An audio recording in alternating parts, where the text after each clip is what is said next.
And here's how the Senate breaks down right now. Next 4140 seats for the Republicans. All right, this was the one I just assigned to.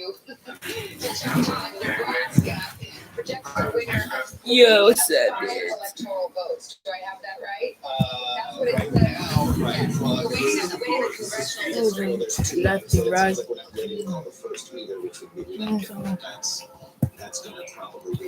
Yo, what's up, dudes? Today we're gonna be watching the U.S. election, man. A lead there that looked like his leads in Wisconsin and Michigan in that 5 to 8 point range. But you had the actual congressional race itself. The former Democratic congressman endorsed the incumbent Republican congressman over the Democratic nominee. So there's a lot of potential split ticketing. I don't think anything is a slam dunk there for the Democrats. Now that one electoral vote, and hey, whenever an electoral vote counts.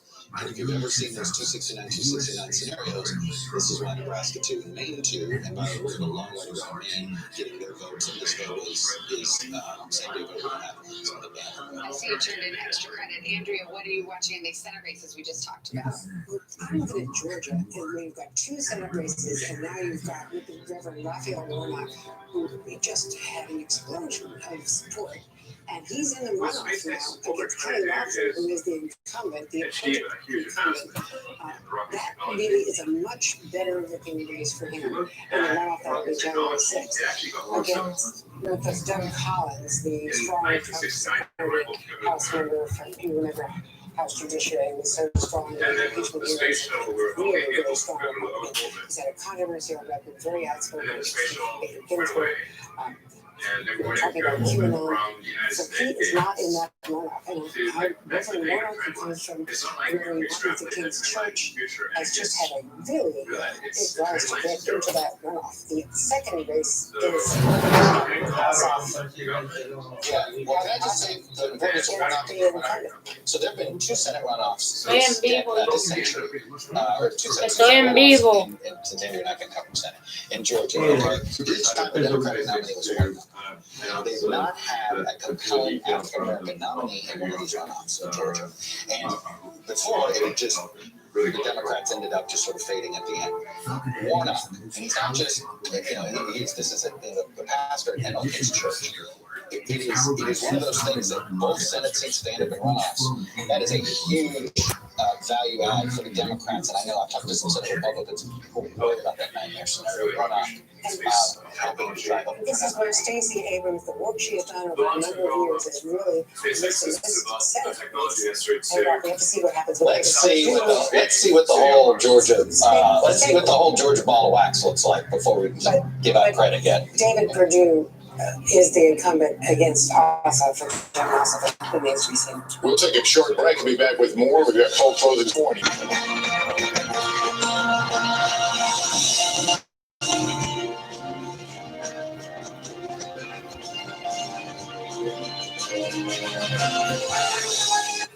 Ready to go to work? I'm so ready to go to work. She's Joe Biden's choice to be next in line. But who is Kamala Harris? Join me, Joy Reid, as I explore her life's journey from Oakland to Washington on my 6-part podcast, Kamala, Next in Line. New episodes every Monday. Subscribe for free wherever you get your podcasts. Washington feels more chaotic than ever. We landed a rocket here. This one will be on the fact that it's been a long time dropping to the look back on 10 years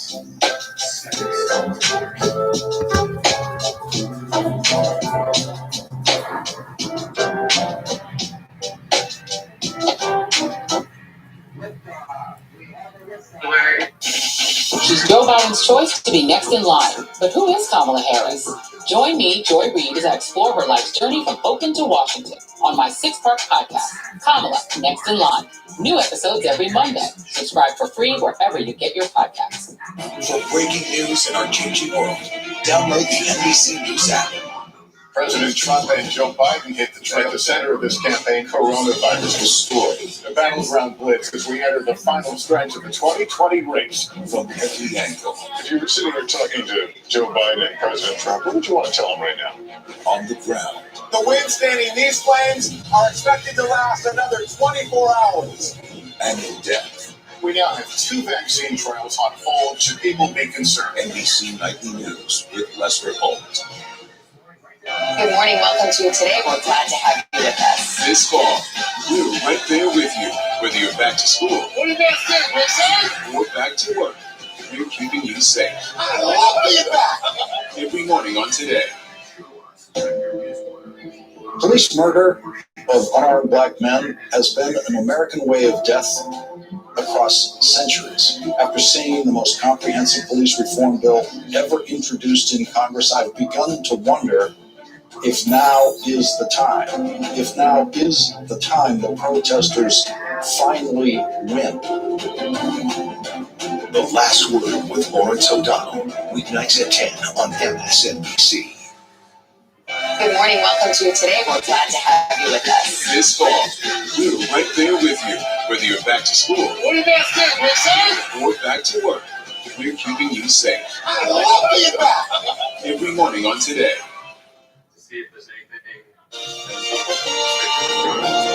Got a couple presidential calls to make right now. First in Mississippi, NBC News projects that Donald Trump will win in the state of Mississippi. In Wyoming, President Trump takes it, which brings us to the map of 270, the road to 270. It's starting to fill out. We're just a few minutes away for some poll closings in the West and a big call in South Carolina to make. Yeah, Lindsey Graham is going to hang on. Of course, he got hammered by a lot of spending from outside. Jamie Harrison and the criticism over Senator Graham's positioning on the nomination of a Supreme Court justice during a election year, but he will hang on, the projected winner in South Carolina. Now to that three-way race we were talking about in Georgia, this will advance to a runoff on January 5th. Let's go to Casey Hunt, who covers Capitol Hill. Casey's Lindsey Graham. He fought hard for it, but he holds on. He really did fight hard, Savannah, and his challenger, Jamie Harrison, raised more money than any candidate ever in a race that was not for president of the United States. Just a huge amount of money. And so that's what Lindsey Graham was up against in what was a difficult, he felt, needle to thread between President Trump on the one hand and his concerns about suburban women on the other. But he is going to hang on here. And this story is part of a narrative that's shaping up to be much better for Republicans who are trying to hold on to the Senate than they frankly thought it was going to be when we all sat down here at 7 o'clock tonight to talk about how this was going to play out. That Georgia runoff that you guys were all just talking about is actually part of that story.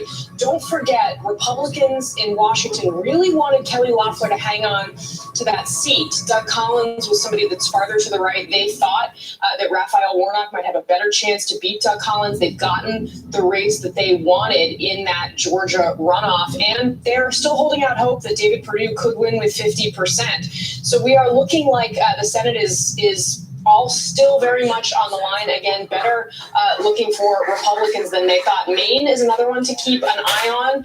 Senator Susan Collins seems to be significantly outperforming President Trump in Maine, which is what they needed. Still, obviously, a very long time to count in that race. But overall, across the map, this is not the wipeout that some Republicans feared at this hour.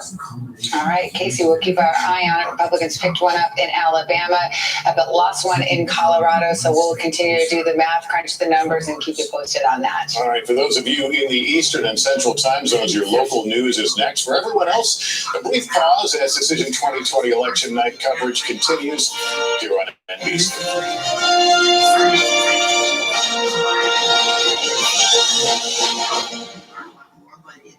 You ready to go to work?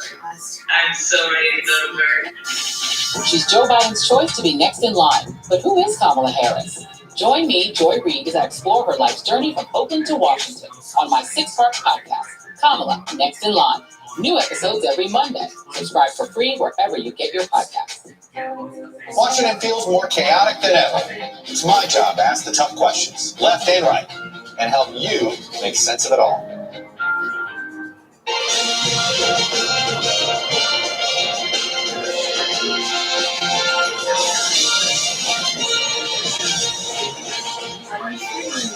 everybody. Our election night coverage rolls on. It is 11 o'clock in the east, 8 o'clock in the west, and we have a bunch of results to report to you, including some poll closings. California just closed. Joe Biden, the projected winner there. Out west, Oregon, Joe Biden expected to win handily there. Oregon, 7 electoral And votes. Biden will sweep the Pacific Coast as we're projecting that he will win in Washington, the state of Washington as well. Idaho, too early. Trump leads there, however. We started the night talking about Florida. We'll start talking about Florida. It is too close to call at this hour, but the president is leading there. Republicans feeling good about that. In Texas, a similar story. It is too early to call, but the president has taken a lead in Texas. We've been carefully watching North Carolina, and it's still too close to call, but you see the numbers on the screen there. Also in Ohio, too early to call. Let's go to Georgia. Democrats had high hopes here. It's too early to call. We'll see how that one shakes out. We've seen a couple of the Senate races advance to a runoff in January. In Virginia, it's too early to call, but Vice President Biden is leading in that race. Let's take a look at a pair of the states in that blue wall the Democrats are hoping for. Wisconsin, too early. Pennsylvania, too early as well. And in Minnesota, where there's been a lot of talk tonight about whether or not this one will flip, right now too early to call, but you see with the votes in the Vice President Biden with the lead there, and in Maine, where they have a ranked choice voting, so it could be a while. It's too early to call. Not a whole lot of vote left in Arizona. We're watching that. It is still too early to call. However, Biden is leading in Arizona. Iowa, too early right now. And let's go out west to Nevada. Too early to call. We'll keep an eye on that one.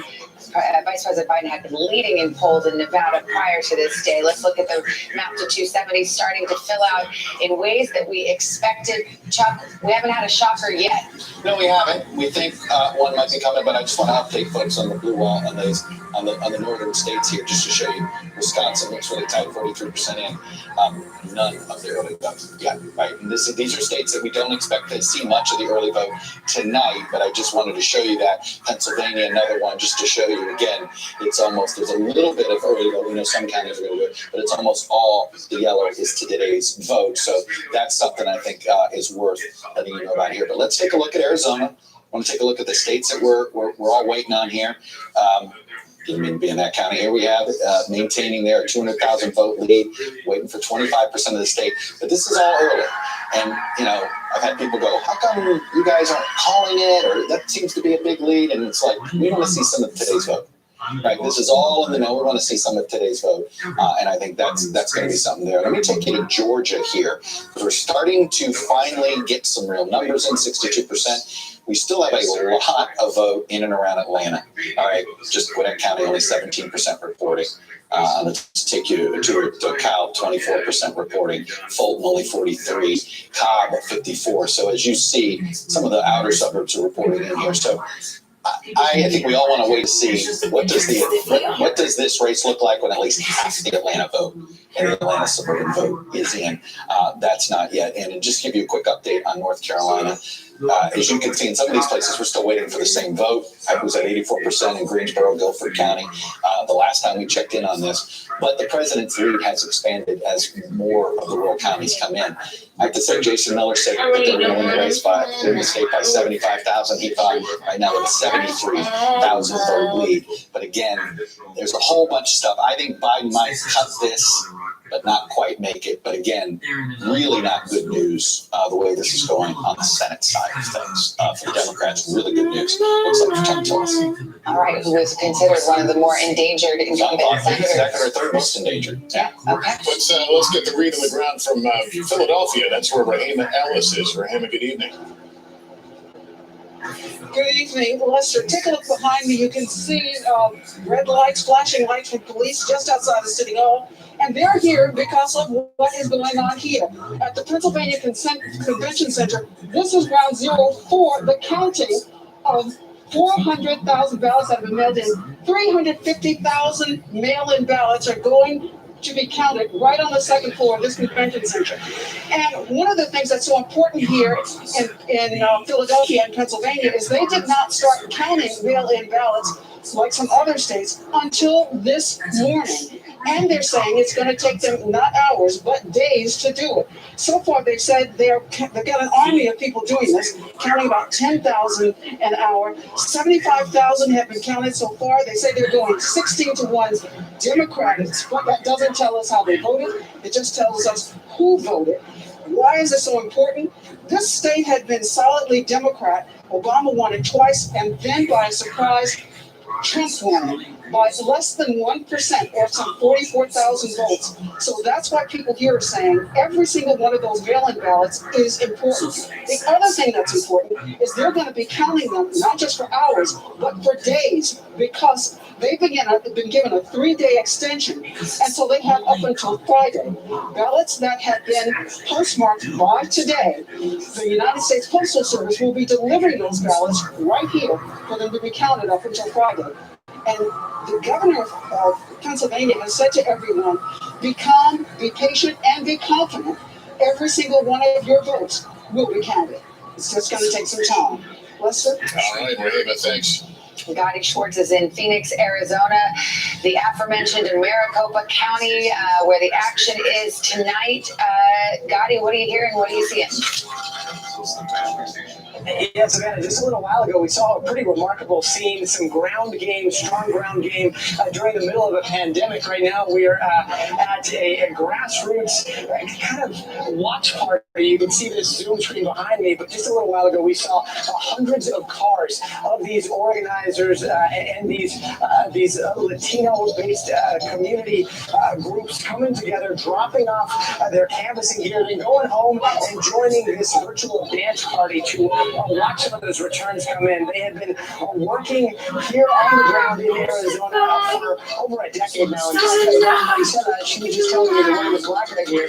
She started at the age of 12 years old, marching against Joe Arpaio, and she has been working just along with a lot of the other people here to try to vote Donald Trump out of office. They are optimistic because they say that since 2016, the state of Arizona has changed quite a bit. For one, we now have 700,000 more registered voters than we did in 2016. And when you talk to them, they'll tell you very quickly that they registered 100,000 of those 700,000 new voters. So that's something that they're looking at. But right now, we're looking at about 75% of the vote in. We know that that's about 2.4 million people that have cast their ballots that they've already got up. We know 2.6 million people voted early. So the rest of those early vote numbers should be coming in a little bit later tonight.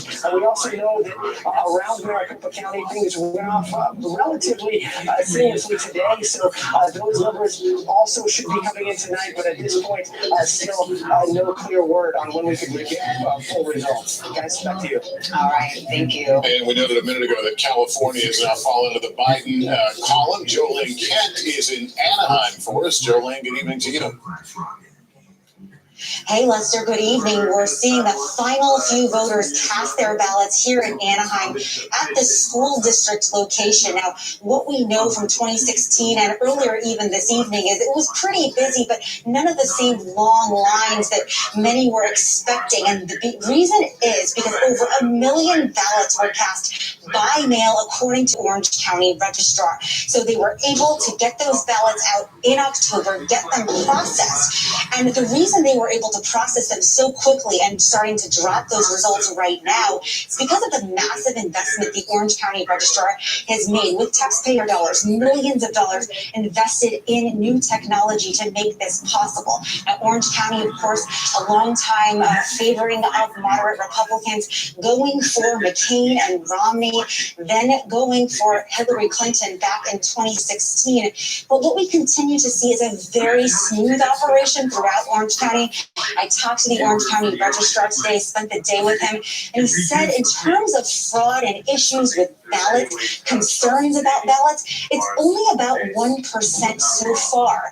And they have this system where they bring in the ballots, they open them with a high-speed machine, and then they match those signatures as part of that process. And so all of that signature matching that so many people have been concerned about across the country is actually done by specially trained workers here in Orange County. So far, very smooth across the board. Lines relatively manageable because of that huge surge in mail-in voting, guys.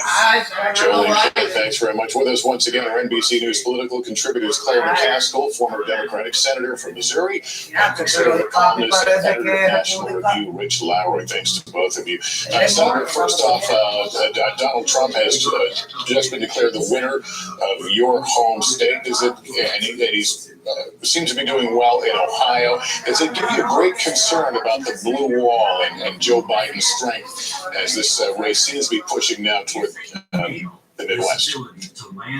No, because you have to remember that Donald Trump won Missouri by almost 20 points 4 years ago. And he won Ohio by, I think, close to 10, 8 or 9. So in Wisconsin and Michigan and Pennsylvania, it was all like less than 1 point. So they were close to being in the other column in the last election. That's why the strategy has been from the beginning to take the 3 states back that Trump won in a very close election with a candidate, frankly, fair or unfair, had very high unfavorables, unlike Joe Biden, who still ended up at the end of the presidential campaign with more people saying they like him than not.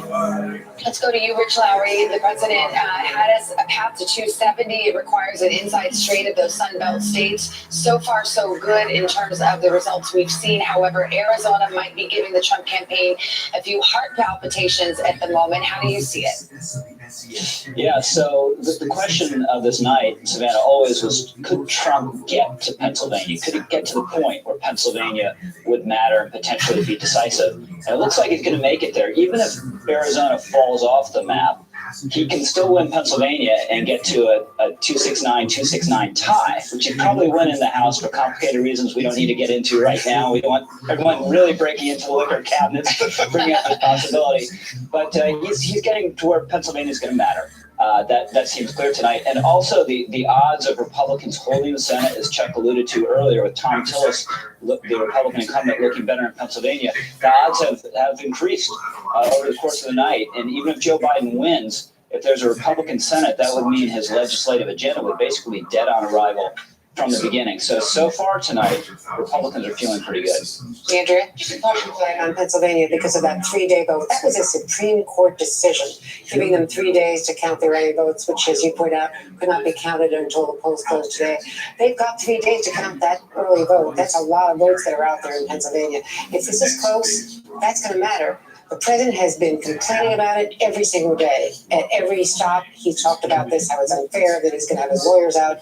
The lawyers have seen more Republican challenges in Pennsylvania in the last couple of weeks than in any other state. They've lost the big one in the Supreme Court on the 3-day vote, but they could do another and run around it. The Biden team is ready for that. They have some of the best lawyers in the country, all ready for exactly what they expect to happen. I think before I called that the nightmare scenario, it all comes down to Pennsylvania because they'll be sending in the lawyers, and nobody wants that. Nobody wants the lawyers. All right, Rich and Claire, we'll get back with you guys in a few. NBC News will let you admit that in a nice way. Election night coverage will continue in just a moment.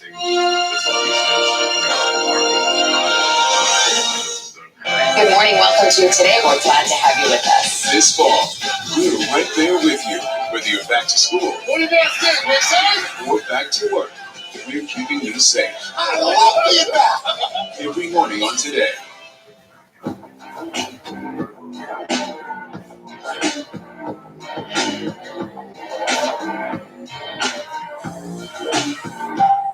Good morning. Welcome to Today. We're glad to have you with us. This fall, we're right there with you, whether you're back to school What did that say, Wilson? or back to work.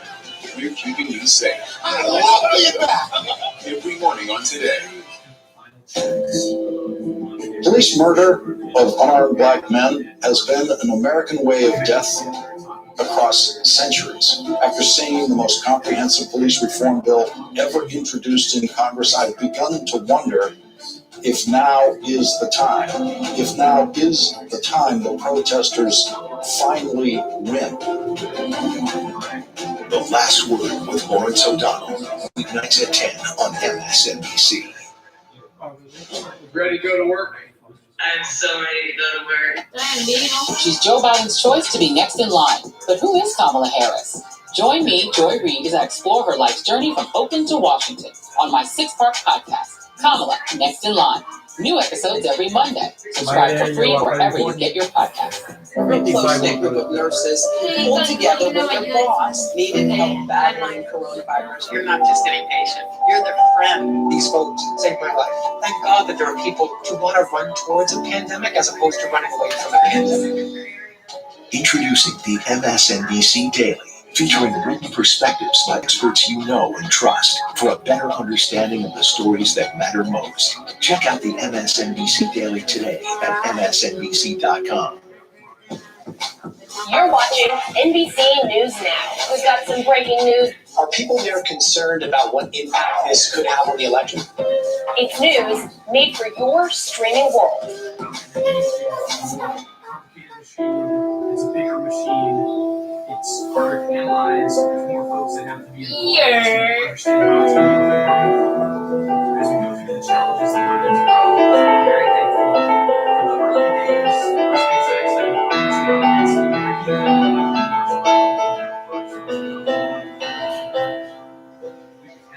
Watch what they do, not what they say.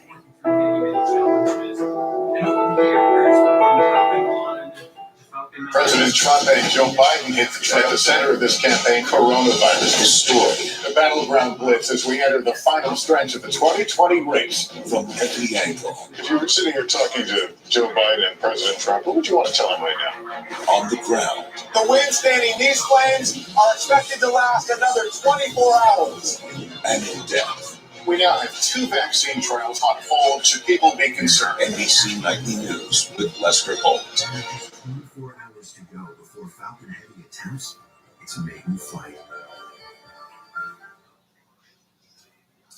The band is taking a break, obviously. But we're back. But Chuck isn't. He never takes a break. In fact, here he is. Oh, you're Chuck. Welcome, Chuck. We're on the air. Oh, we're on the air. Well, I missed that one. My apologies. That's because the band took a break. You didn't hear your. Yeah, no, and I can. The only good news is I was talking to our boss. Yeah. So that if I'm going to get in trouble, and so I was going to go into Iowa here. We got a decent chunk of vote. Iowa's one that again, it isn't quote necessary on the Biden path to 270. It is much more important to Trump on 270. But this was a swing state until Hillary Clinton lost by 9 points, and we thought, oh, is Iowa going to go with Ohio? Now it is bouncing back a bit. I think at the end of the day, Biden probably comes up short. I do want to show you here. We're looking at slightly more of the early voters come in than today's vote, which probably why Biden has a narrow lead. But you do see where he has definitely improved upon Hillary Clinton. We've got almost all of Dallas County and the suburban county of Des Moines. Here, Trump's narrowly ahead. But you can see here, look at that. 5% of the Gary Johnson vote is basically all gone to Biden. So Biden really narrowed it, picked up all that Gary Johnson vote here.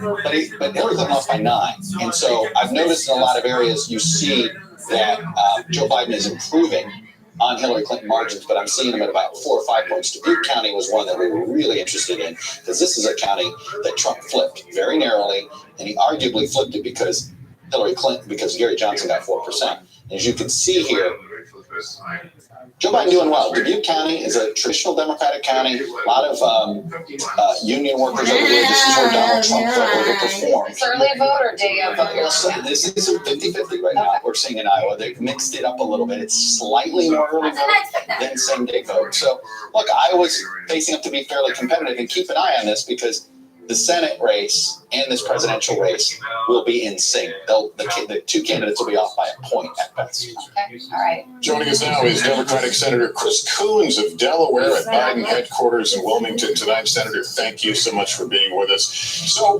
walk me through it. So maybe you pick up Arizona, you lose Florida, maybe you lose Georgia, maybe you lose North Carolina. What's the likely or most the shortest path to 270 for Biden? Well, Lester, as you just pointed out, there's several paths for Joe Biden to be elected our next president. But we have to remember, over 100 million Americans voted early, whether in person or by mail. And as Chuck was just pointing out, there are different rules in different states for whether they have already counted and are already reporting that early vote, or whether they're just beginning counting it and won't report it for several days. I'm hearing encouraging things about Ohio, about Arizona, about Iowa. So I think there still remain several paths for Joe Biden tonight, while President Trump has a very narrow path. And frankly, I'd rather be in our camp than his tonight. We have to remember that every vote needs to be counted before we conclude this election. Vote counts happen at the state and county level, and we have a number of states and counties that have already indicated they won't be done counting votes for several days. Senator Coons, with the exception possibly of Arizona, it looks more and more like Joe Biden is going to have to rely on that blue wall, turning Michigan, Wisconsin, and Pennsylvania back into the Democratic corner. How do you feel about what you've heard from your sources on the ground about how the industrial Midwest is playing out for Joe Biden? Well, I've been texting and calling with my Senate colleagues as well as local elected officials and organizers in several states today, the ones you just referenced, and I'm optimistic. I think we're ultimately going to have a great outcome for Joe Biden and Kamala Harris. They've had the right message from the beginning of this campaign about bringing people together, getting us out of this pandemic and building back stronger our economy. But we just have to be patient and make sure that every vote gets counted in what ultimately may be one of several paths towards a victory by Joe Biden tonight. The Trump campaign threw out Minnesota as a possible pickup for them. Do you see that in the cards? Is it something you're worried about? I really don't.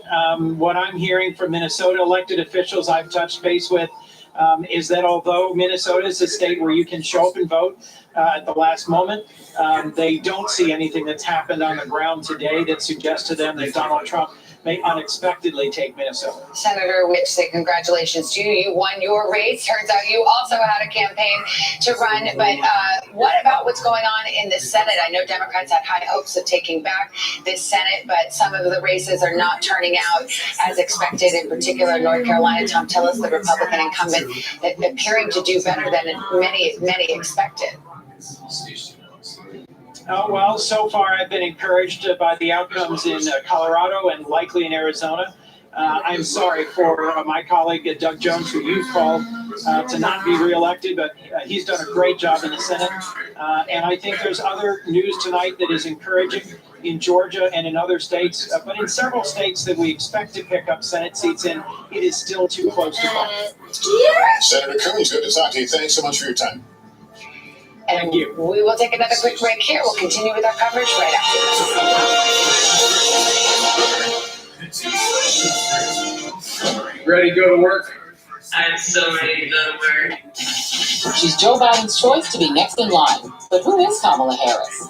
Join me, Joy Reid, as I explore her life's journey from Oakland to Washington on my 6-part podcast, Kamala, Next in Line. New episodes every Monday. Subscribe for free wherever you get your podcasts. Washington feels more chaotic than ever. It's my job to ask the tough questions, left and right, and help you make sense of it all.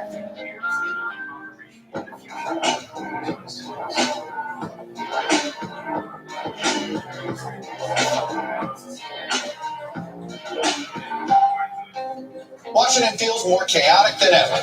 It's my job to ask the tough questions, left and right, and help you make sense of it all. Ready to go to work? I'm so ready to go to work. She's Joe Biden's choice to be next in line. But who is Kamala Harris? Join me, Joy Reid, as I explore her life's journey from Oakland to Washington on my 6-part podcast, Kamala, Next in Line. New episodes every Monday. Subscribe for free wherever you get your podcasts. For breaking news in our changing world, download the NBC News app. President Trump and Joe Biden hit the center of this campaign, coronavirus, the story. The battleground blitz as we enter the final stretch of the 2020 race. From every angle. If you were sitting here talking to Joe Biden and President Trump, what would you want to tell them right now?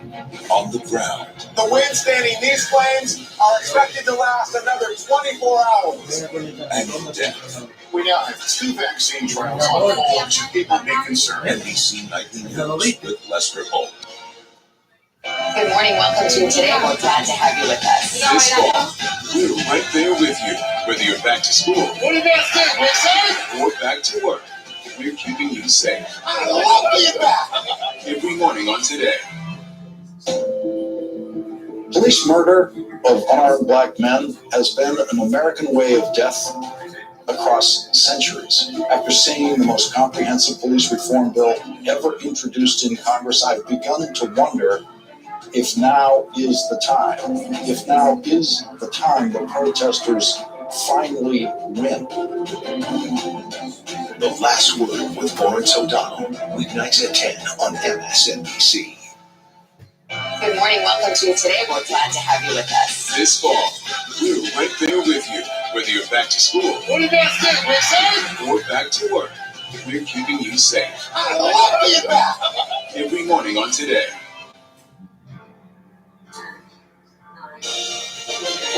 Drama of the night, you're looking at it right there. All those states in yellow, those battleground states, are too early to call. And any combination of them could turn this into a very interesting night. Too early, too close. It's not even over, not even close. So we'll continue covering this. We're back. You're watching Decision 2020 on NBC.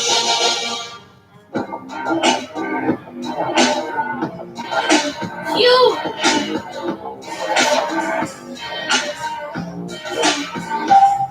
Good morning, welcome to Today. We're glad to have you with us. This fall, we're right there with you, whether you're back to school What do you guys think, Wilson? or back to work. We're keeping you safe. I love being back. Every morning on Today. Police murder of unarmed black men has been an American way of death across centuries. After seeing the most comprehensive police reform bill ever introduced in Congress, I've begun to wonder if now is the time. If now is the time the protesters finally win. The Last Word with Lawrence O'Donnell, weeknights at 10 on MSNBC. Ready to go to work? I'm so ready to go to work. She's Joe Biden's choice to be next in line. But who is Kamala Harris? Join me, Joy Reid, as I explore her life's journey from Oakland to Washington on my 6-part podcast, Kamala, Next in Line.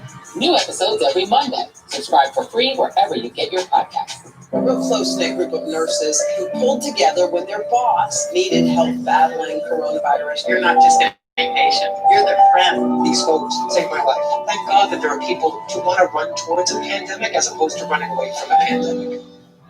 Introducing the MSNBC Daily, featuring perspectives by experts you know and trust for a better understanding of the stories that matter most. Check out the MSNBC Daily today at msnbc.com. You're watching NBC News Now. We've got some breaking news. Are people there concerned about what impact this could have on the election? It's news made for your streaming world. Yes, sir. And then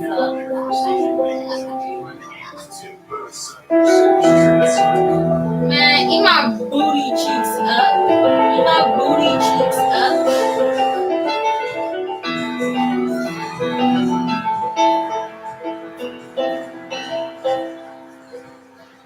Watch what they do. Booty cheeks up there. Booty cheeks up there. Booty cheeks up there. President Trump and Joe Biden hit the center of this campaign, coronavirus, the story. The battleground blitz as we enter the final stretch of the 2020 race. From every angle. If you were sitting here talking to Joe Biden and President Trump, what would you want to tell them right now? On the ground. The wind standing these flames are expected to last another 24 hours. And in depth. We now have 2 vaccine trials on hold. Should people be concerned? NBC Nightly News with Lester Holt. Bro, you freaking kidding me, bro? I'm always crewmate, guys. I'm always crewmate. Look at this, man. I'm always crewmate. This night has not been short on excitement. Oh shit! My laptop fell. Man down. Computer down. Computer down. Call at this hour, but the president does have a lead, and in Texas, it's too early to call, but the president has taken a lead there as well. Another closely watched state, the state of Carolina, that is too close to call. Ohio, it's too early. Too early in Ohio, but Trump leads there. Let's look at Georgia. Democrats have been hoping for this one. It's too early to call. We'll see how the votes shake out there. What are you looking at, Chuck? Well, look, I just want to update folks. I know everybody's wondering about a few states here, and I'll start west to east. Arizona, I told you, 75% reporting. We're stopped. We don't have any new votes. So not anything new to report there. We still have let's go over to North Carolina, which we haven't called. We're still stuck at 95% reporting. So we may be in one of these sort of wait and see modes, if you will. This still looks pretty good for Donald Trump. North Carolina, and here. And in Georgia, it is trickling in, as you can see, but let me just go in and around here. Still 24% in Atlanta. In Cobb County, we got only half the vote in Fulton, which is Atlanta itself. Cobb, 66%. I want to show you a little bit something here on Cobb. Cobb has made a remarkable transformation. Okay. It is going. It's literally swinging almost 20 points, and we've seen this move that's been happening there. And you see from 2008, it may swing as much as 20 points. So it's just been interesting. In Cobb County, of course, is where Newt Gingrich launched the Republican Revolution that brought the modern Republican Party today that Donald Trump leads. It was essentially founded right there in Cobb County, which is now turning blue. Is Georgia a swing state for this election? I think Georgia is a state that is headed into purple territory. We're seeing tonight. This is going, when all the votes are counted, this is going to be a very tight race. And frankly, it's going to be a bit of a coin flip. We got to see how much vote actually comes out of these Atlanta suburbs. But one thing about tonight is, and I do think Joe Biden has come up short in the Sun Belt, but these are very competitive races. We are moving, and look, our population has moved that way too. Within a decade, we will spend more time on the Sun Belt on election nights than we do in the Rust Belt. For now, though, Joe Biden needs the Rust Belt. Andrea? And when you come to the Rust Belt, the Democrats I'm talking to in Michigan and Minnesota, well, you talked to Amy Klobuchar earlier, they are relatively confident because what you're seeing is the election day vote. The early vote is not yet being counted. You've got 3.2 million votes out there in Michigan, and they believe that those votes are trending 61% Democratic, just based on the profile of what they're seeing. So as you heard from Senator Cruz, they're not really that worried about Michigan and Minnesota. Let me turn to Casey. Casey, what are your thoughts right here? Are you seeing any real surprises here? Well, Lester, I would say that while I agree with Andrea and my Democratic sources are saying that, we should have expected this exact scenario to play out tonight. They call it the red mirage. The reality is this is a more disappointing night for Democrats than they were hoping it would be from a big picture perspective. And that's for these states that we've been talking about in the Sun Belt. They really thought North Carolina, frankly, was a place where they could edge it out by a point. Georgia is still, I think, an open question, as Chuck was just outlining, for all of the reasons to do, particularly with the suburbs of Atlanta. I think Florida was probably expected, but Texas, of course, something that seemed in play late in the race. And some of these polls that, frankly, they were media polls, they were internal polls to the campaigns, to the super PACs. We had so many numbers to work with. And just like in 2016, frankly, most people who were reading those polls were all thinking that we might see a major realignment in the Sun Belt in this election, and that's just not happening. And Democrats are also very confident about potentially taking as many as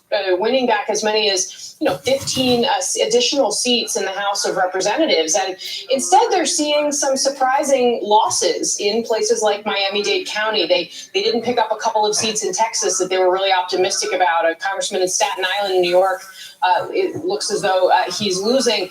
These are all signs that the country is as divided as ever, that this is not some sort of overwhelming across the map rebuke of President Trump, and it is in fact going to be kind of prolonged fight that many people expected, clearly, that the Biden campaign was anticipating. And that's not to say that Biden can't still pull this out, but it's a tough fight. All right, Casey, thanks very much. We're going to pause here briefly to allow some of our stations to rejoin our coverage.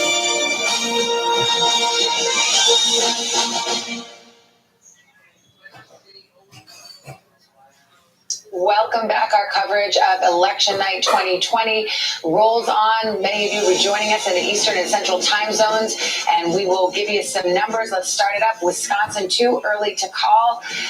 We will continue to march through the Midwest. Yeah, Pennsylvania is too early to call. In Virginia, it's too early to call, but Vice President Joe Biden does have a lead there. In Minnesota, too early to call. We'll continue to keep our eye on what happens there as we've had dueling predictions on this set tonight. Yeah, too early to call in Maine. Arizona, one we're watching very carefully right now, is too early. Biden seems to be leading there. Yeah, we're kind of frozen in the votes that have come in Arizona. We're waiting for more. In Iowa, too early to call. That's how the race shakes out at this moment. And in Nevada, it is too early to call, waiting on votes there. Same story in Montana, too early to call. Let's look at where we are on this road to 270 right now. You can see Biden leading with 192 to 114 for Donald Trump. 270, the magic number. That's the prize. We were hearing about paths, and I heard Chris Coons claim, oh, they still have a lot of paths to 270. These paths are narrowing right now, and I want to look. We have the real map, and you'll see here faded blue, faded red are where I've manipulated it. I'm putting them where they're leaning now. So North Carolina and Florida and Texas, I'm putting in Trump's column. Arizona, Nevada, I'm going ahead and I'm putting some of Maine and some of Trump in that column. So I just want to show you where we are, and you start to see here how narrow this is. So let's assume here that Biden can hang on to Minnesota, Wisconsin, and Michigan. These are the three states he had 5+ point leads in. See his electoral vote number there, guys? Sitting at 265. And this is making some assumptions here. I'm just, now you see that if Georgia doesn't come through, if Iowa, now any of these three can put him over. Iowa could, but I think Iowa's going to tilt Trump. Georgia, we're waiting on Atlanta. I'm not ready to classify that. But look what it comes down to. Scranton. Well, we decided Scranton says better than Pennsylvania, because you got to kind of do it like that. But I'm just saying the paths have narrowed for everybody. We are looking at a close election, and this feels a little bit like 2004 meets 1976. For those of you thinking about presidential elections, both of them were close races, and both of them were races that took us a long time to call. And Michigan may not come in until Wednesday night or Thursday, according to the text I just got from Democrats there. Okay, so it's all over, but the counting could take a while. We need to roll up our sleeves. Yes. I'm just saying, we're getting close to midnight. Maybe the coat comes off. Maybe we roll up the sleeves. Maybe we get the pencils out. We got a lot of adding to do. After midnight's when Chuck gets loose, so watch out. You don't want to see that. Let's go to Kristen Welker. She's at Biden headquarters. How are they feeling? Are they sweating it? Well, look, they are certainly watching a couple of these states quite closely, and I think one is Arizona. One person close to the campaign telling me they feel encouraged by Arizona, because if he wins Arizona, then he doesn't necessarily need to win Pennsylvania. But as Chuck just mentioned, these paths are really narrowing. So if Biden wins Arizona, then he has to have a sweep of those Midwestern states. He has to hold on in Michigan, in Wisconsin. He cannot afford to lose any of those states. That's why you saw Biden barnstorming those states in the final days of this campaign. But where did he spend his most time? In Pennsylvania. Where was he today? In Scranton. That's, of course, the place where he was born. He visited the place where he grew up. And so it becomes so critical that the Biden campaign gets the type of turnout that they were pushing for in the suburbs, in the area, in and around Philadelphia, that the African-American turnout is strong, because it wasn't what it needed to be back in 2016. And so that is why Biden visited Pennsylvania more than any other swing state, 14 times. Now, we can't overstate this enough. the counting of those mail-in ballots is just beginning in Pennsylvania, and so they are urging everyone to be cautious and to brace for what could be a days-long process of counting these votes, but they say they're going to do it. They say they are going to count every vote. Now, some Democrats have privately been quite critical of Biden's strategy. They've said he hasn't been aggressive enough, that he's been too cautious. Of course, he's been campaigning against the backdrop of COVID. I put that question to one of his campaign officials earlier today. Were they concerned that he wasn't out enough in a place like North Carolina and in Georgia, which we see now are just so incredibly tight? This official said, no, look, we feel confident that we left it all out on the field. Biden reiterated that, but undoubtedly some Democrats are looking at this map and they are thinking quite seriously about that. But at this hour, again, there is still optimism within the campaign. All right, Kristen, thank you. Let's turn to Trump campaign senior advisor Corey Lewandowski, who joins us now. Corey, you've been through this before. You were there in 2016. There's a lot for you to like on this map, and there's stuff to give you pause, namely Arizona, which is leaning Biden at this hour. How are you feeling about your chances? Obviously, we're very cautious and optimistic, but that being said, I'm always if Joe getting Biden wants imposter. to become the president of the United States, he has to defeat Donald Trump in a series of states. And one state isn't going to be enough. Look, Donald Trump had an enormous victory tonight in the state of Florida. He's up over 400,000 votes in what has historically been the battleground states. And let me just remind the viewers that the last 6 people who won the state of Florida went on to become the president of the United States. So we feel very good about where we are right now. We feel very good about the campaign that we've run, and we look forward to having all the votes counted. Are we going to hear from the president tonight? Well, look, I think it's still very early in the evening. If you guys remember that 4 years ago, I don't think we called the race till sometime around 2:30 in the morning, and then the president spoke sometime around 3 a.m. So look, obviously, the AP is the final arbiter of where the race stands. It's still very early in this race, so I think it'd be premature as we sit here right now in the 11:30 hour to think about having anybody come down and call anything. Oh, that's a suggesting calling, but I was wondering if we would hear from him at some point. Yeah, I don't think that's been determined yet. I think we're going to wait and see some more of the results as they come in. But I can tell you, as we sit here right now, we're very comfortable knowing that we're going to win in the state of Texas. We have won the state of Ohio. We've tracked this very, very closely. I know the network's uncomfortable in calling some of these states, but we feel very comfortable with our position in Georgia, our position in North Carolina. And as we continue to go through this exercise, we know that the message that Donald Trump has given the American people over the last 4 years is resonating, and that's why he's continuing to win. If it comes down to Pennsylvania, Corey, it could be a few days, could be longer. Those mail-in votes, they have time to count them. They couldn't even open them until tonight after the polls closed. Is the president prepared to be patient to make sure that every vote is counted? Well, of course, look, the president, of course, he wants the votes counted. We have to make sure that it's done properly. And if they're postmarked on time and they follow the rules, then of course that's the case. And look, right now, as you look at the numbers in Pennsylvania, we're very, very happy again with what our performance has been. This is a state that Joe Biden claims to be his home state, even though he hasn't lived in it in 65 years. He claims Pennsylvania as his home. The truth is, we're exceeding our expectations in the state of Pennsylvania. We believe we're going to win the state of Pennsylvania. But once we win in Michigan and Wisconsin and Arizona and potentially Nevada, does not come into factor as much as it may have if those states change hands. Corey Lewandowski, thank you for stopping by and thanks for your time. Thanks, Corey. Thank you. Hallie Jackson joining us now from the White House with more of the view there. Hallie? Interesting to hear Corey Lewandowski there, of course, the president's former campaign manager for a period of time in 2016 and somebody who's been involved in an advisory capacity now, talk about how optimistic they are, particularly in the state of Pennsylvania. I have to tell you, the vibe that I'm getting tonight from a lot of conversations with sources late into the evening here has been very sort of 2016 deja vu, at least at this hour. I just got off the phone with somebody close to the campaign who is feeling better than they would have hoped, better than they would have expected when we had talked, a few hours ago, right before polls started to close there is a sense that they are seeing some of these numbers, some of these early numbers from places like Pennsylvania. I would include places like Michigan in there as well, from what I'm hearing from sources, where they are feeling encouraged by the margins being somewhat similar to what they saw in 2016, a sense that, again, the polls may have missed the mark in some of these states. The state of Arizona, as we're showing that, NBC News, to be very clear here, has not made a call in that state. I do think there is an acknowledgement that that is not going right now now in President Trump's favor. I think it's notable that Mr. Lewandowski did not reference the state of Arizona there, but those are, I think, some of the themes that we're looking at is, can the president pull out what you could characterize it fairly, I think, as a come from behind, or at least a come from a dead heat kind of win from a very narrow path to be able to do that again tonight. There is some optimism here. And I will tell you, there is no expectation that this night is going to end anytime soon. The folks who are behind me in the White House, in the East Room, in the Grand Foyer, and some other spaces inside the White House are planning to stay for quite a while. This thing is going to go for sure into the morning. And from some people that I've talked to, there is no anticipation that we will actually get a decision before the morning hours at the earliest. So all right, Hallie Jackson, going to be a long one. We'll fit in a quick break right here. We'll continue with Decision 2020 election night coverage in just a moment.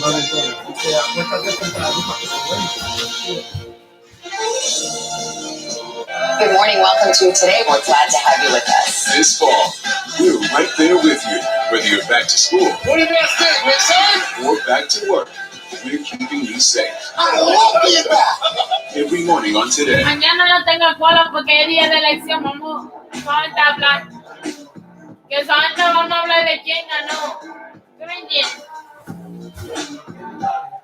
Good morning. Welcome to Today. We're glad to have you with us. This fall, we're right there with you, whether you're back to school. What did that say, son? Or back to work. We're keeping you safe. I love being back. Every morning on Today. Police murder of unarmed black men has been an American way of death across centuries. After seeing the most comprehensive police reform bill ever introduced in Congress, I've begun to wonder if now is the time. If now is the time the protesters finally win. The Last Word with Lawrence O'Donnell, weeknights at 10 on MSNBC. Ready to go to work? I'm so ready to go to work. She's Joe Biden's choice to be next in line. But who is Kamala Harris? Join me, Joy Reid, as I explore her life's journey from Oakland to Washington on my 6-part podcast, Kamala, Next in Line. New episodes every Monday. Subscribe for free wherever you get your podcasts. A real close-knit group of nurses who pulled together when their boss needed help battling coronavirus. You're not just any patient, you're their friend. These folks saved my life. Thank God that there are people who want to run towards a pandemic as opposed to running away from a pandemic. Introducing the MSNBC Daily, featuring written perspectives by experts you know and trust for a better understanding of the stories that matter most. Check out the MSNBC Daily today at msnbc.com. You're watching NBC News Now. We've got some breaking news. Are people there concerned about what impact this could have on the election? It's news made for your streaming world.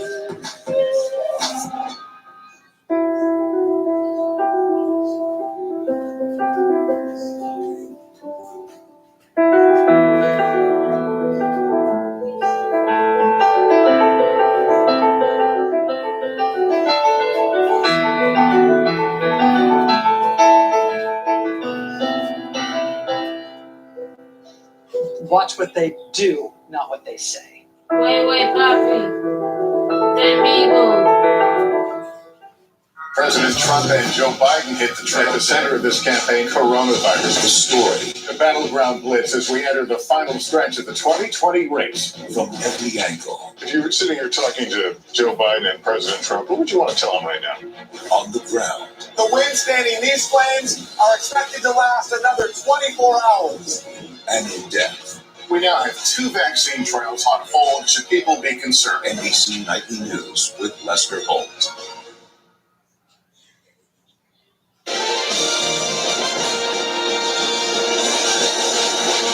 We are, of course, watching the all-important Senate races here tonight. We've got a few more we can characterize. Let's put up Kansas. Roger Marshall, the incumbent, will defeat Barbara Boiler in that race. Rhode Island, Jack Reed, the Democrat incumbent, will stay in his seat. It was an easy one for Jeff Merkley in Oregon. He goes back to the Senate in Idaho. It's too early to call, but Jim Risch is leading. He's the incumbent there. Arizona, of course, providing a lot of drama here in the presidential race. But the Senate race we're watching very carefully. Former astronaut Mark Kelly right now leads, but that race is too early to call. And in the North Carolina Senate, Tillis over Cunningham. right now. It's too close to call. One of the surprises of the night in terms of the polling. Now let's go to Iowa. Too early to call. Joni Ernst trying to hang on to her seat after facing a challenge from Teresa Greenfield. And in Montana, a very tight race. The two Steves, Steve Bullock, Steve Deans, too early to call there. And the Georgia Senate race right now, Purdue maintaining a lead right there, but it's too early to call this one.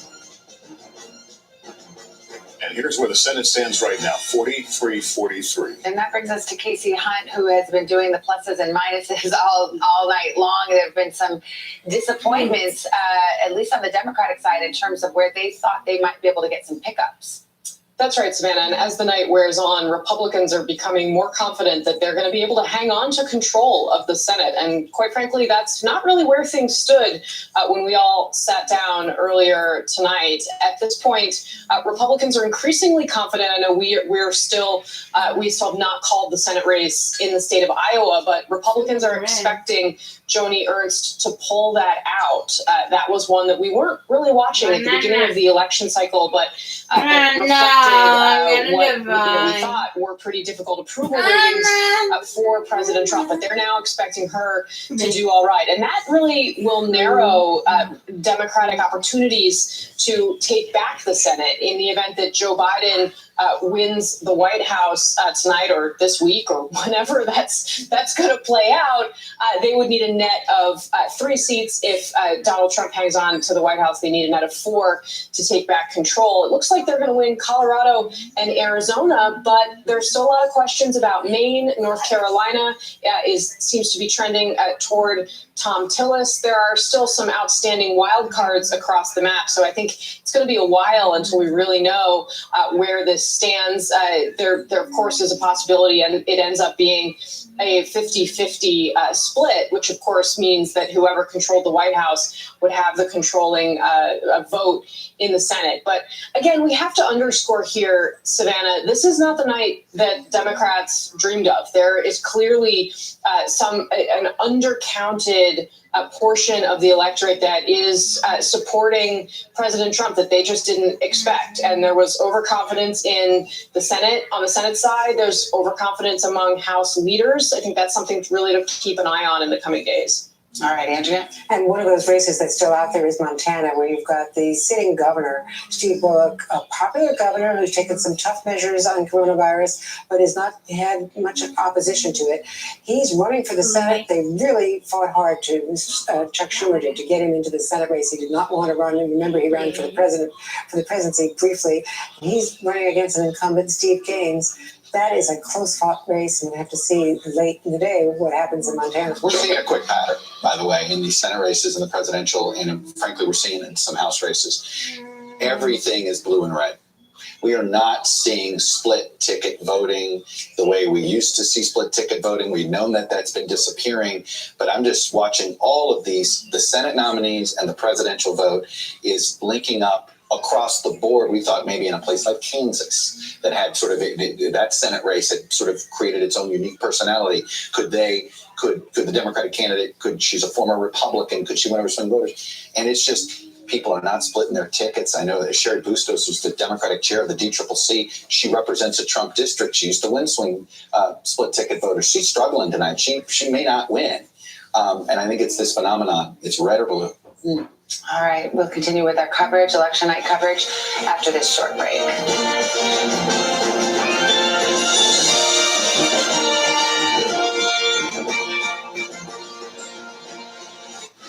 Ready to go to work? I'm so ready to go to work. She's Joe Biden's choice to be next in line. But who is Kamala Harris? Join me, Joy Reid, as I explore her life's journey from Oakland to Washington on my 6-part podcast, Kamala, Next in Line. New episodes every Monday. Subscribe for free wherever you get your podcasts. Washington feels more chaotic than ever. It's my job to ask the tough questions, left and right, and help you make sense of it all.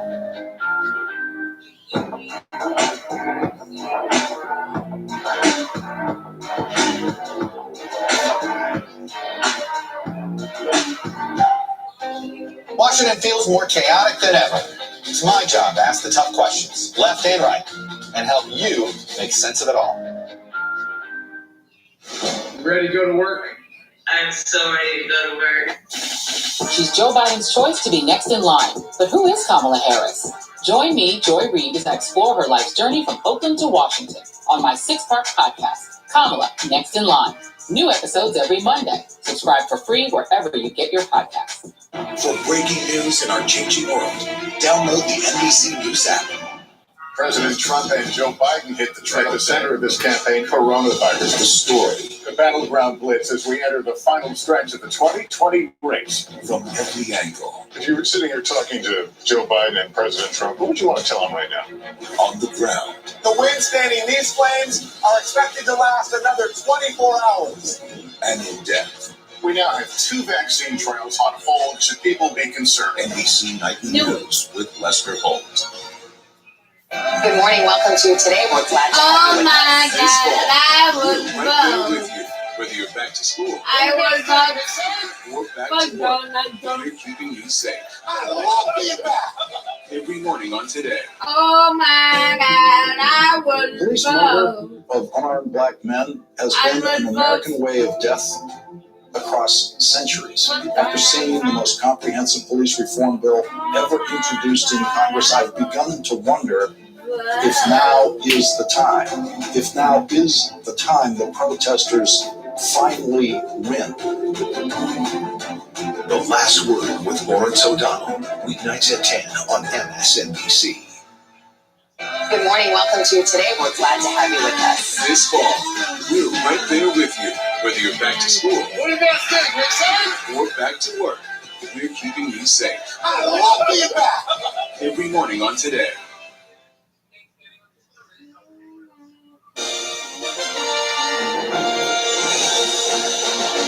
So where are we and what are we waiting for? Here are some of the big ones we're still waiting on. Pennsylvania, it is too early. We knew that would be a long wait. Ohio, too early. Trump leads, however. And in Florida, the president leads there. That is too close. We've got much more ahead. Stay with us. You are watching Decision 2020 right here on NBC.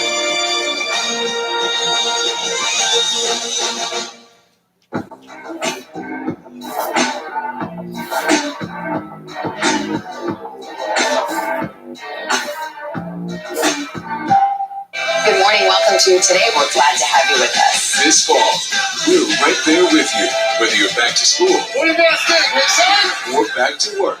We're keeping you safe. I love being back. Every morning on Today. Police murder of unarmed black men has been an American way of death across centuries. After seeing the most comprehensive police reform bill ever introduced in Congress, I've begun to wonder if now is the time. If now is the time the protesters finally win. The Last Word with Lawrence O'Donnell. Weeknights at 10 on MSNBC. You ready to go to work? I'm so ready to go to work. She's Joe Biden's choice to be next in line. But who is Kamala Harris? Join me, Joy Reid, as I explore her life's journey from Oakland to Washington on my 6-part podcast, Kamala, Next in Line. New episodes every Monday. Subscribe for free wherever you get your podcasts. A real close-knit group of nurses who pulled together when their boss needed help battling coronavirus. You're not just any patient, you're their friend. These folks saved my life. Thank God that there are people who want to run towards a pandemic as opposed to running away from a pandemic. Introducing the MSNBC Daily, featuring written perspectives by experts you know and trust for a better understanding of the stories that matter most. Check out the MSNBC Daily today at msnbc.com. You're watching NBC News Now. We've got some breaking news. Are people there concerned about what impact this could have on the election? It's news made for your streaming world.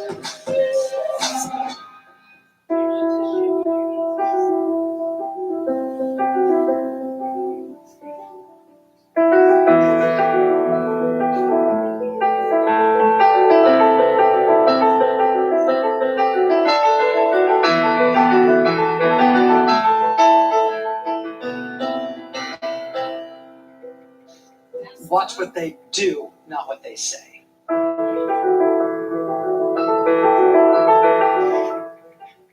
President Trump and Joe Biden hit the trail. At the center of this campaign, coronavirus, the story. The battleground blitz as we enter the final stretch of the 2020 race. From every angle. If you were sitting here talking to Joe Biden and President Trump, what would you want to tell them right now?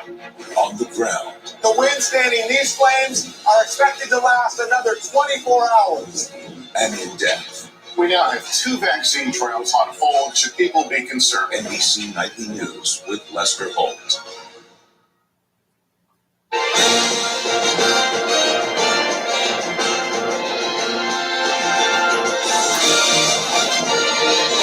And as we come up on the midnight hour, a big call now for President Trump in the state of Ohio. NBC News projects that Trump will win Ohio and take its 18 electoral votes. It's a state that Joe Biden thought he might have a chance in and paid a visit there quite recently. He did pay a visit there quite recently. It was less of a battleground than it's been in years past. Chuck, Ohio going to President Trump, that was on his must-do list. It's definitely on his must-do. As you can see, he's starting to pad a little bit of a lead here. It's up to 8 points, which is getting close to what he won it by with Hillary Clinton. I can show you here from 4 years ago. He's already surpassed his number. Biden is doing a little bit better in Clinton because he's getting some of that third-party number here. But you can see is the predictions about Ohio, say 6 weeks ago, a lot more accurate than they were perhaps 6 days ago. Let's go through the northern tier here a little bit. Minnesota, Joe Biden's building up quite a bit of lead here, 63% in. We still see it's a lot of today vote there, but we still have no St. Paul. I'm not, we'll see, but I know the Trump campaign thinks there's something there. We're not quite seeing it there in Minnesota. Check out Wisconsin here a bit. It's a narrow lead for the president, but just a reminder here how much of this is today's vote. And just so you see, so right now he leads by 109,000 votes. Just want to take you to Milwaukee County. We expect a lot more than that. Right now, there's only 36% in, just to give you a sense of how much vote is in Milwaukee. It was a bad turnout, but let's go to 2012. You're looking at some 400,000 to 500,000 voters there. So we still have a long way to go. Barack Obama won it by nearly 200,000 votes. So my point is, as you can see, one Milwaukee would suddenly to give Biden the lead in Wisconsin. We're dealing with a lot of today vote, a lot of rural vote there. Let me take you quickly to Michigan. We're also seeing half the vote in appears to be mostly today vote. As you can see here, the yellow is today, the orange is the mail vote. So we still got a lot to wait for there that may, we think, end up leading Biden. I'll take you to one county that stuck out to me here a little bit because it was so big for Trump, and it tells you it's today's vote. Macomb, famous Macomb County. This is the home of the famous Reagan Democrats. Obama won this county 2 cycles ago. It is a swing county. Trump won it last time.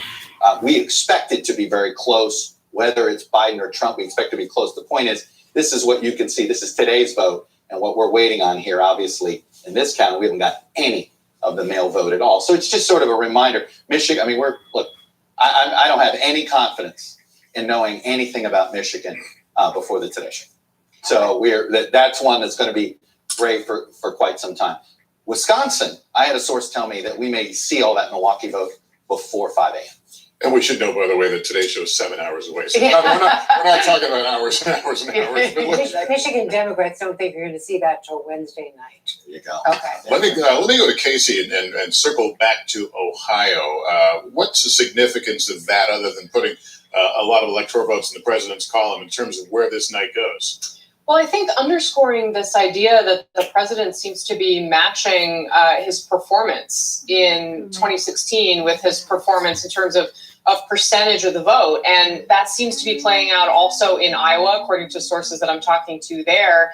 And I think the question then becomes, has Biden done the work that he needs to do in these other Midwestern states? I mean, we clearly are seeing that a lot of the polling was not right in some of these Sunbelt races and states. Question is that going to be the case in these other places as well? And I think clearly the jury is still out on that. Democrats are nervous about some of the way things are looking, particularly in Michigan, although I think at the end of the day, they expect that they're going to pull that out. But you could see a Republican win the Senate race there, which, when we were talking earlier this week, that seemed like the Republican pipe dream, picking up a Senate seat in Michigan, not necessarily completely off the table now. And I think Democrats who were looking at the early returns from Ohio were hoping that what they meant was the suburban vote was going to come in for Biden in a big way, around Cleveland, around Columbus, perhaps suburban women, perhaps who had been turned off by President Trump, some of the people who helped Democrats flip the House in 2018, would show up in a big way for the former vice president. And it seems now that we have a more complete picture of what's happened in Ohio, that's really not the case. So that's something that's got, I think, Democrats a little bit on edge as we head into what's looking increasingly like a pretty long process of counting ballots in this, what they hope is a rebuilt blue wall. That seems like it's going to be the question we're trying to answer here for a while. And we're just flagging that Alyssa Slotkin, one of the Democratic women, Michigan, elected in 2018, CIA background, Pentagon background, she's down considerably, and that's because it's same-day vote, not early vote. She's told her supporters in a live stream, we're not going to see results tonight, we'll reconvene tomorrow. Okay, so they're calling it at night because they feel like this early vote is not going to get counted tonight, so you're not going to have an accurate reflection of what's going on in Michigan. We've got another call here. You see it on the screen there. Virginia, NBC News projects that Joe Biden will win Virginia's 13 electoral votes. In Idaho, the president has won Idaho's 4 electoral votes. In Georgia, it's a squeaker. It is too early to call. We await, last check, a lot of votes still coming in the Atlanta suburbs, which could be telling. Let's go to North Carolina, too close to call. That is also a squeaker, to use the technical term. Pennsylvania goes without saying at this point, too early to call there. Maine is too early to call as well. We'll keep an eye on that one. In Arizona, it is too early to call. However, we are projecting that Joe Biden has a lead there. Minnesota, it is too early to call. Michigan, too early to call as well. And let's go to Texas. Too early to call, but the president has said jumped out to a lead there in Texas. So we continue to watch that one. In Wisconsin, too early to call. We were just discussing that one with Chuck. Iowa's too early to call, as is Montana. Nevada, we're just starting to see our first votes coming in from Nevada. That's too early to call. Hawaii. Yeah, Nevada was one mentioned by Corey Lewandowski of the Trump campaign as a potential pickup for President Trump. We'll see if that plays out. The polls haven't suggested that. And in Hawaii, too early to call. We just got a poll closed there. So let's look at where that stands in the race to 270. Joe Biden leading right now, 205 to 136. Okay, let's join up with NBC News contributors Hugh Hewitt, who's host of the Hugh Hewitt Show on Salem Radio Network, and Maria Teresa Kumar, who's the president and CEO of Voto Latino. Maria Teresa, how are you feeling at this hour? I think that we knew coming in that it was going to take all night, if not a couple of days after this. So we've been preparing for this at Voto Latino. What I do see is that the Latino vote has basically helped clinch the state of Arizona, both for the Senate and for Joe Biden. And North Carolina is going to be close because, again, of the Latino vote. But something to keep in mind, in Pennsylvania and Michigan and Wisconsin, we are right now talking about the people that have voted today, but we are not necessarily counting everybody who early voted. And what we know from really good sources is that most Republicans actually were saving up to vote in person today, whereas in Pennsylvania, for example, there are roughly 2.4 million mail-in ballots, 2-1 going for Joe Biden. So this is going to be a nail clinger. I don't agree with Chuck. I don't think we'll know on the Today Show either, but we should make sure that every single vote is counted. I do like all the product placement for the Today Show, though. So thanks to everybody. Well, I just assume I'm going to be woken up here. That's you why will. I keep bringing it up. Yeah, I'm going to kick you. Yeah, I guess nightly news stands for nothing around here. Oh, wow. Let me. You have a more reasonable time slot. That's true. Just get up early. Hugh, let me bring you to this conversation. So, based on what we're seeing right now, it looks like the president has bought himself a ticket at least as far as Pennsylvania. Does anything that's occurred tonight shed any new light on what Pennsylvania might look like?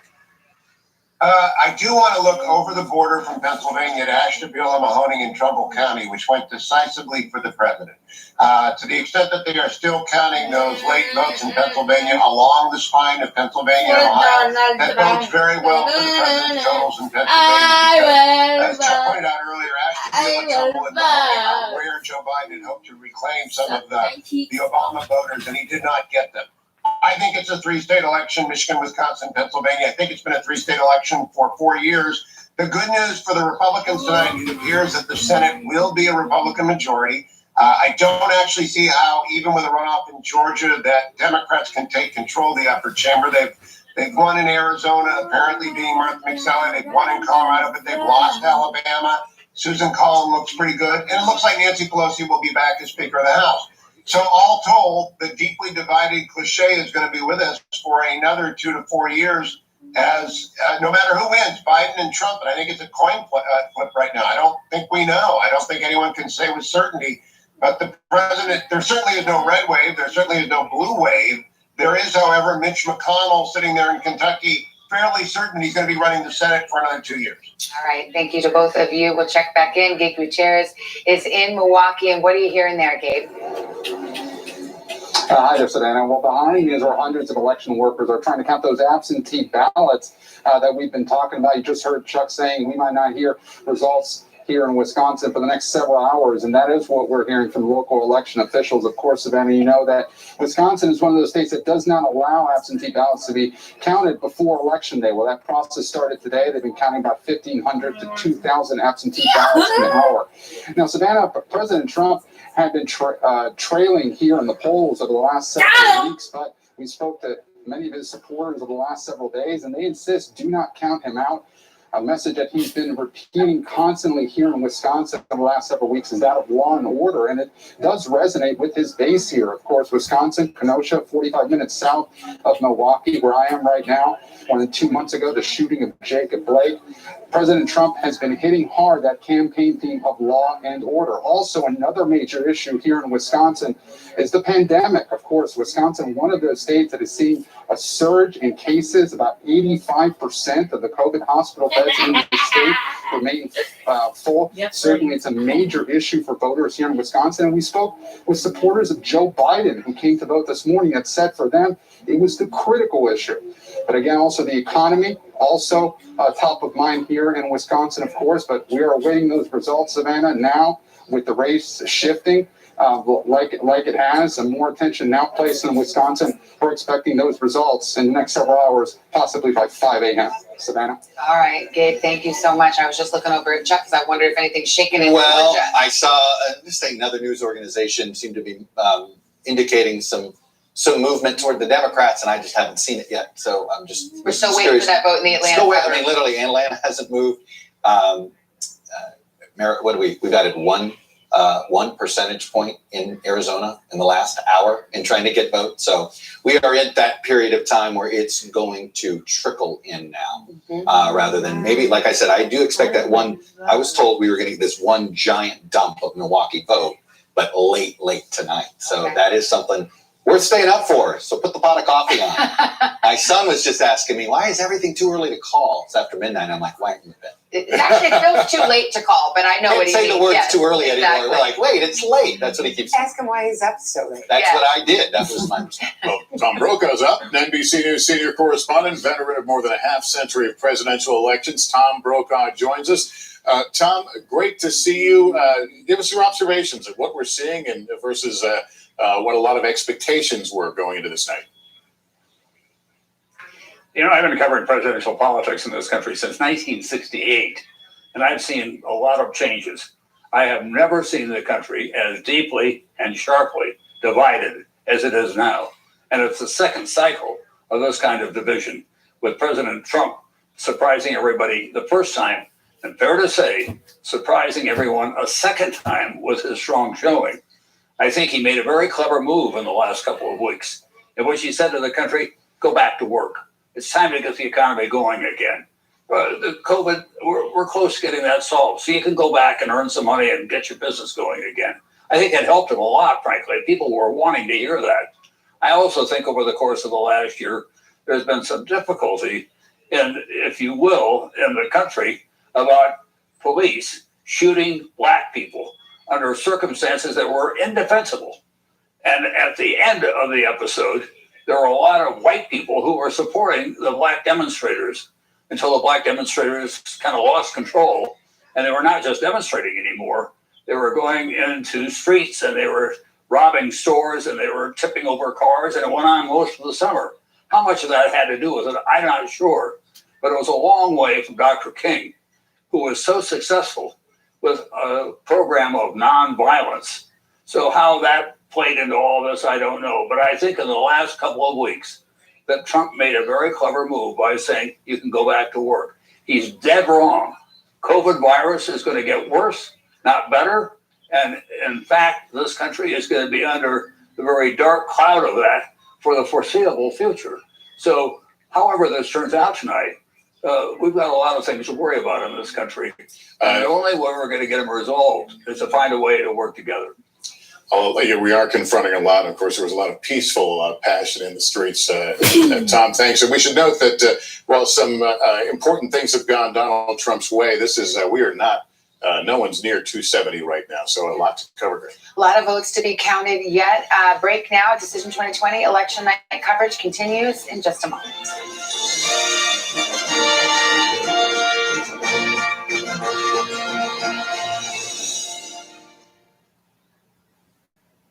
Glad to have you with us. This fall, we're right there with you, whether you're back to school What do you guys think? We're excited? or back to work.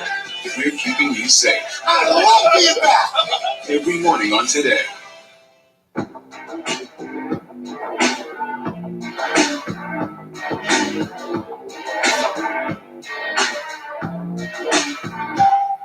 Good morning. Welcome to Today. We're glad to have you with us. This fall, we're right there with you, whether you're back to school What do you guys think? We're excited? or back to work.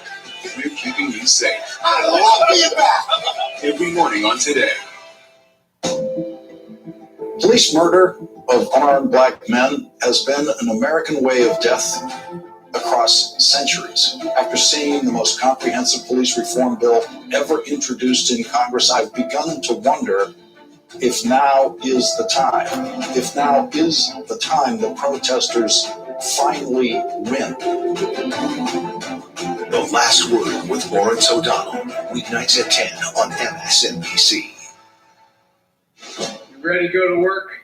I'm so ready to go to work. She's Joe Biden's choice to be next in line. But who is Kamala Harris?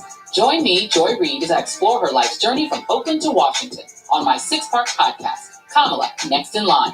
New episodes every Monday. Subscribe for free wherever you get your podcasts. A real close-knit group of nurses who pulled together when their boss needed help battling coronavirus. You're not just any patient, you're their friend. These folks saved my life. Thank God that there are people who want to run towards a pandemic as opposed to running away from a pandemic.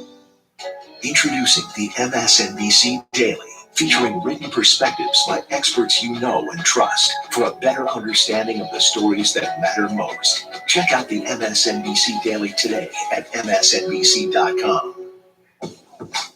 You're watching NBC News Now. We've got some breaking news. Are people there concerned about what impact this could have on the election?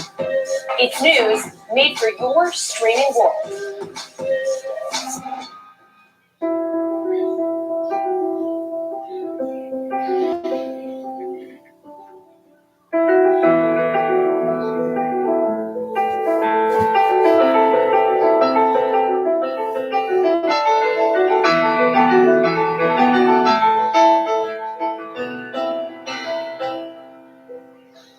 Watch what they do, not what they say.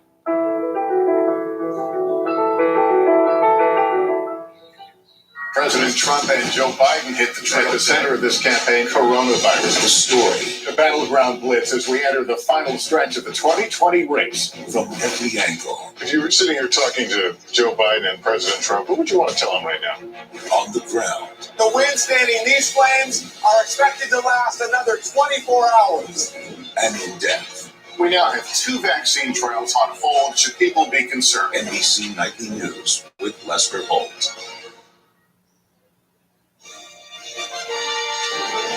And those are the states we await as Decision 2020 election night rolls on. There's a lot more votes to be counted, and it's kind of a jump ball at this moment. Look, Hugh Hewitt said it. He said coin flip. I think that's where I'm at right now. I'm not ready to say I think I know anything about what we thought Wisconsin and Michigan do. A lot of that early vote we still get counting. But speaking of polling, since there's a lot of people complaining about pollsters, we're going to bring in ours. Let me bring in our polling team. Republican pollster Bill McIntyre for Public Opinion Strategies, Democratic pollsters Peter Hart and Jeff Forwit of Hart Research Associates. Bill, I'll start with you. The three of you just put out an interesting memo, essentially laying it out, is sort of explaining, and I guess, Bill, explain it to us. We went into this race thinking it could be tighter in the battlegrounds, but that Biden was a clear favorite. What did we miss, or is it still too early to see what we missed? Well, I think what we did, including on your show, Meet the Press on Sunday, we led with, hey, guess what? For a race that nationally, and by the way, Biden's going to win comfortably nationally, this is very competitive. And it's very competitive in the swing states. And we talked about on Sunday, based on our polling, is that there is a white non-college voter across the industrial Midwest and Florida and North Carolina, where there were a lot of votes. They said they were going to vote for Trump by 30 plus points on election day. The Republican National Committee spent a year to turn these people out, and they've done that job. They produced those margins, and they made this a very, very competitive race today. But I think these are things we talked about on Sunday that we were seeing and kind of could happen. Peter Hart, I joked with my staff this morning. I told them about the 1976 race. You know, history says, well, of course Jimmy Carter won that race. And of course a Democrat took over after the Nixon-Ford era. But that race closed dramatically fast. And I think some older viewers tonight might be having a flashback to that. Well, it isn't 1976. Actually, it's 1968. There, the country was badly divided over race, over the war, and essentially they made a change in a narrow win by Richard Nixon.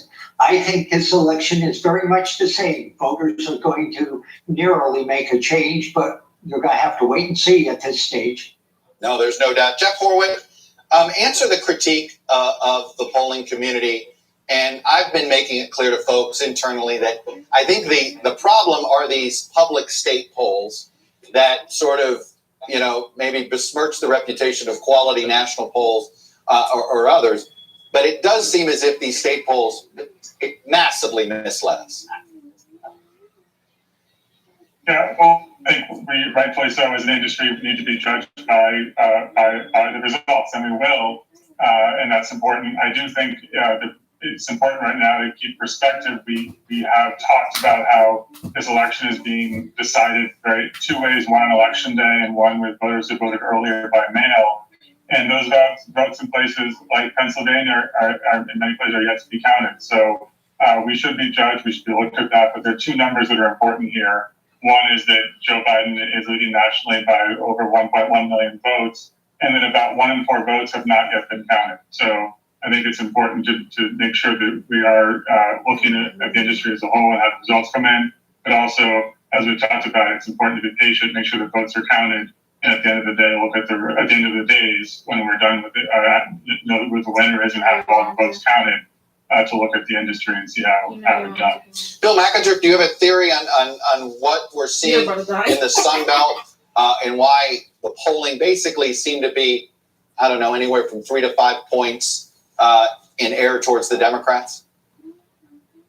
You mean, are you talking about Arizona? Are you talking about the Sun Belt states? I'm talking about North Carolina, Florida in particular are the ones that stick out pretty clearly, but I could throw in Ohio in there if you'd like, and a couple of those other states we've seen. There's a few things. First, white non-college men are voting for Donald Trump between 30 to 45 point margin. That's a lot of margin. And then also remember, in Florida, President Trump is something like 45% of the Hispanic vote, a new record or new high since George Bush. And there's even some states where he's picking up a little chunk of African American. Not much, but margins matter. And so the coalition that Trump said he would put together, which is non-college whites, especially men, a little Latino, and a very small amount of African Americans, we sort of watched that happen tonight. Peter, are we really starting to see what could be a future, what Donald Trump's putting together here? He's appealing to working class men of all stripes. That's what we're seeing, I think, in some of these Latino numbers and some of these African American numbers. Are the two parties going to start organizing themselves along those lines if somehow you take Donald Trump out of the equation when it comes to race? Well, I think that's a good possibility, but I think what stood out to me about the numbers tonight is that Joe Biden won the macro war in terms of communicating with voters and putting out the parameters of the election. But the micro war is clearly won by Donald Trump, and that's made all the difference on election night. We looked at the macro, a lot was happening on the micro level. All right, I'm going to leave it there for now. We'll be checking back in because we're making you guys stay up, but at least you get to be in your own homes. I think we can make you stay up like Jeff Horwit, Bill McInturb, our chief pollsters on the NBC Wall Street Journal poll, and of course, the indelible Peter Hart. Thank you, gentlemen. We are expecting Joe Biden to address supporters any moment now. Andrew, you going to guide in a little more on that? Well, just that there is some nervousness about Pennsylvania still. You know, I know it's early and we don't have the early vote. We have the day of vote, but there's some nervousness there. Exit polling gives Donald Trump higher marks than 4 years ago on favorability, considerably. According to the exit polls, that people view him, 45% said their opinion of Trump was favorable, 53% said unfavorable. That is a dramatic change according to the exit poll, when it was 38% favorable to 60% unfavorable. So that's significant. All right, let's go to Kristen Welker. She's over at Biden headquarters. What are you hearing? Biden headquarters. Well, Savannah, as you mentioned, we are now waiting to hear from former Vice President Joe Biden as this election hangs in the balance. And I can tell you that things have really started to come to life here. We're seeing more cars pull in. I don't know if you can see behind me all of the lights, but they are waiting to hear from their candidate, the person who they voted for, Joe Biden. And it comes as we've been talking to campaign officials who say, they are watching what is happening in Arizona quite closely. It is giving them encouragement. They're also looking at Georgia. They're saying that they're not ready to give up on Georgia. But look, one top aide told me their primary path has always been the blue wall. Michigan, Wisconsin, and Minnesota.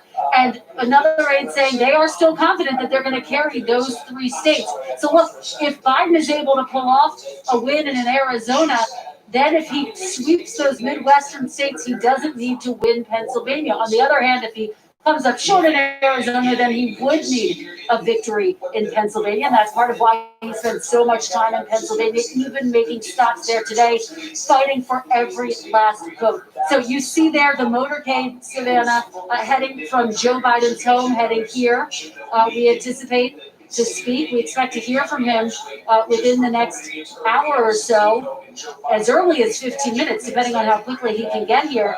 And again, we anticipate that he is going to address what we have all been talking about all night, which is that there are still a number of states that are counting, a number of states that he spent a lot of time campaigning in, and this election hangs in the balance. All right. Thank you, Kristen. Hallie Jackson is joining us now from the White House. Hallie, how are they viewing a night in which there is, as was pointed out earlier, no red wave, no blue wave, Right. Just a lot of solid red and blue.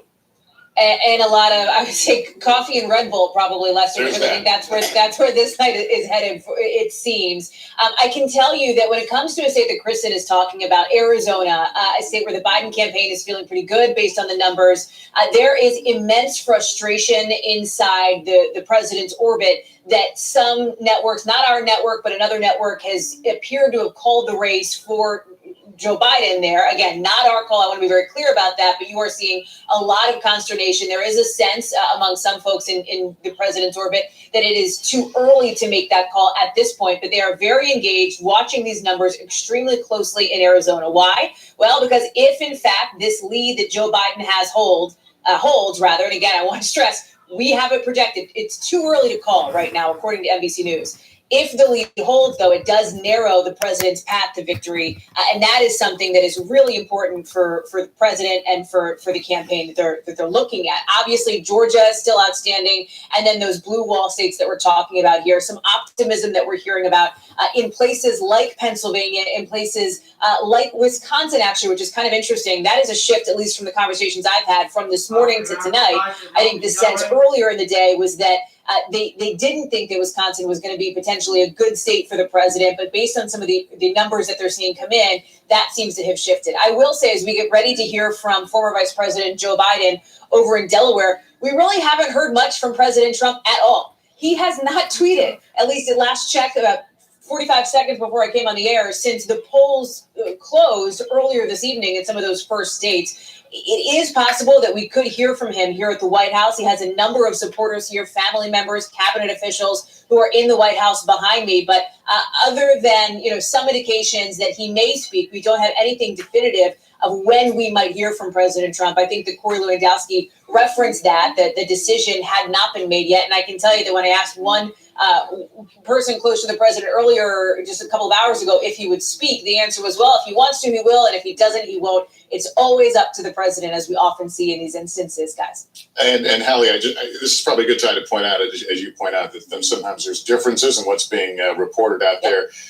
Folks need to understand that we are very, very competitive, but on nights like this, when it comes to making these sorts of calls, you gotta have humility on this because of this early vote. There's so many different things. I mean, the worst thing you can do is make a call and have to pull it. Too many variables. And so we lived through, in this network, we lived through 2000.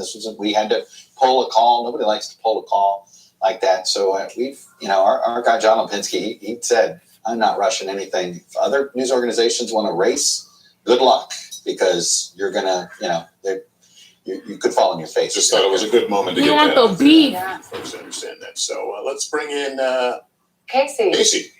To chime in on the call question, I think that's part of why the campaigns are so focused on these narratives, right? Hallie was reporting that the president's team is frustrated that this call would be out there in the ether, and that's because we are entering, and we're going to hear from Joe Biden as well now, we're entering the phase of the guys, my computer is charging.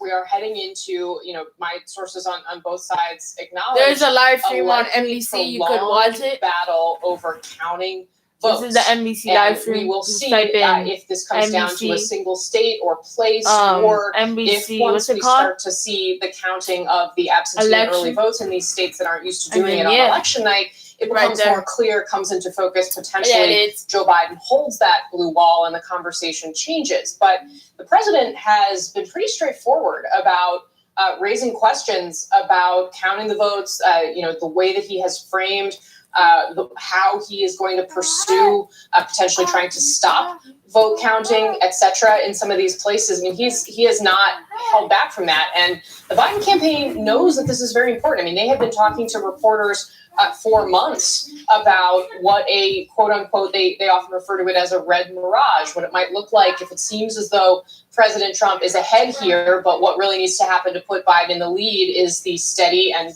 probably slow counting of all of these ballots. And that's potentially what makes what he says tonight so important in terms of framing this race for his supporters, but also for a potential legal battle that could ensue. And again, part of the framing of this, I think part of what Democrats were really hoping for going into tonight is that what we would see across the map would be a clear rebuke from voters to President Trump. Something that would give the court system, judges considering any potential cases here, messages, from members of Congress, that this would be something where the president was clearly rejected and everyone was going to be on the same page about that reality. That is simply not the case here. I mean, we are shaping up to potentially have exactly the same control of the Senate. We're going to have a few wild card races out there, but right now, if we look at Colorado and likely Arizona as two losses for Republicans, we're looking on the flip side at Doug Jones in Alabama. I'm still watching Michigan, although we've got a ways to go there. But if Democrats were to lose that race, the Senate race in Michigan, which some of my sources are saying is a possibility,